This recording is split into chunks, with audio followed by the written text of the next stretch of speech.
Magandang gabi Pilipinas, mula rito sa Pag-asa, narito na ang latest sa lagay ng ating panahon. Ilang tulog na lang, Pasko na, kaya panigurado marami ng excited at abala ngayon sa paghanda.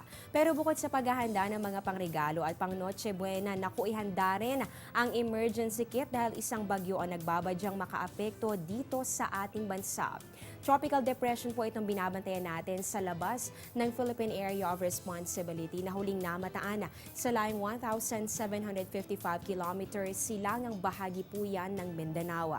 Taglay nito ang lakas ng hangin nga abot ng 55 kilometers per hour at pabugsong papalo naman sa 70 kilometers per hour. Inaasahan po natin ang pagkilos ng bagyo ay pa-west-northwest sa bilis na 23 kilometers per hour at posible po yung pumasok ng Philippine Area of Responsibility bukas ng gabi at tatawagin natin bilang Bagyong Nina.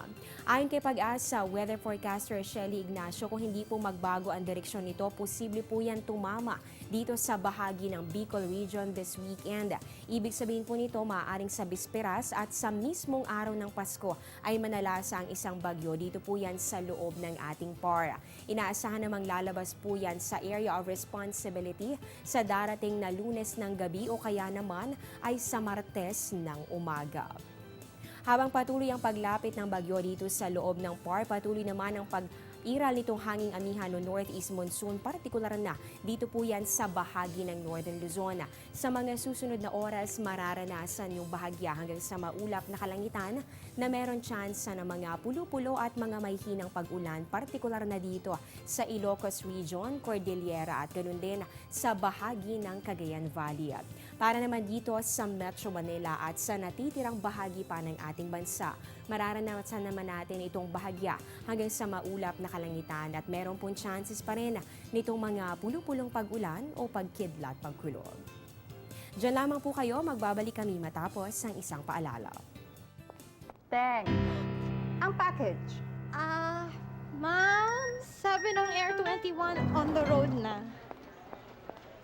Ano, Teng? Ang package. Ma'am, sabi ng Air 21 na receive na. Okay, very good. Basta padala, sagot ka ng Air 21. May real-time delivery updates via text para worry-free ka. Teng, ang package, napadala mo na? Yes, ma'am, sa Air 21. Sa Air 21, sagot ko, padala mo.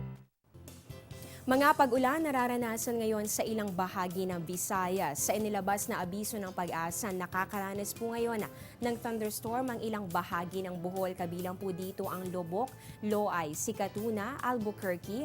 Apektado rin po nito ang Baclayon, Tagbilaran City at ganun din ang Dawis. Posible po yung magpatuloy sa loob ng 1 hanggang 2 oras. Sa mga maaga magbubukas ng tindahan, ito pong sunrise natin for tomorrow. Yan po'y sa ganap na 6:17 ng umaga, habang yung sunset naman natin na 5:33 ng hapon. O eto naman, mga ninong at ninang, handa na ba ang mga pangregalo? Naku, tiyak dadalaw sa iyo ang iyong inaanak. Christmas is just around the corner dahil 4 na araw na lang, Pasko na. Sabay-sabay po natin yung sasalubungin dito lamang sa Panahon TV. Yan ang latest mula dito sa Pag-asa. Manatiling nakatutok sa Panahon TV kung saan walang pinipiling panahon ang pagbibigay impormasyon. Ako po ang inyong weather lover, Amor La Rosa. Magandang gabi at mag-ingat po kayo.